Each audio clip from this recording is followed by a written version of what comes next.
அருமையான ஒரு வார்த்தை இந்த நாளில். மாதத்தின் முதல் நாள் தேவனை குறித்து அறியும் பொழுது, வானம் பூமி சகலத்தையும் சிருஷ்டித்தவருடைய வல்லமை எங்களால் புரிந்து கொள்ளவோ விளங்கி கொள்ளவோ முடியாது. சங்கீதம் 19 இதை குறித்து எழுதும் பொழுது ஆச்சரியமாயிருக்கிறது. இரவும் பகலும் தன்னுடைய படைப்பு மனிதர்களோடு உறவாடுகிறதாம், ஆனால் வார்த்தை இல்லாமல். எனக்கு அருமையானவர்களே, இந்த நாளில் அவருடைய மகிமையை அறிய போகிறோம், அவருடைய வல்லமையை தியானிக்க போகிறோம்.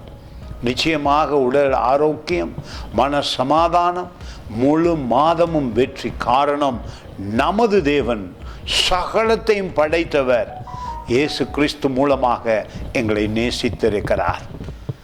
147வது சங்கீதத்திலே 5வது வசனம், நம்முடைய ஆண்டவர் பெரியவரும் மகா பலமுள்ளவருமாயிருக்கிறார், அவருடைய அறிவு அளவில்லாதது.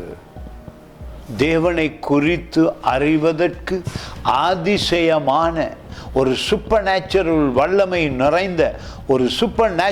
வல்லமை நிறைந்த வேத புத்தகத்தை உங்கள் கரத்திலே கொடுத்தாரே, அதை தியானிக்கும் பொழுது அவருடைய வல்லமை விளங்குகிறது நமக்கு. சங்கீதம் 19 அதிசயமாய் எழுதி வைத்தாரே படைப்பை குறித்தும்.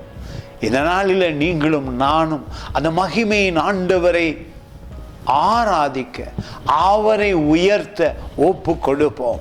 ஒவ்வொரு நாளும் தேவனோடு உறவாடும் பொழுது, அவருடைய மகிமையை தியானித்து பேசும் பொழுது, அவர் மிகவும் மிகவும் உங்களை நேசிக்கிறார். அதிசயமும் நடக்கும். God bless you.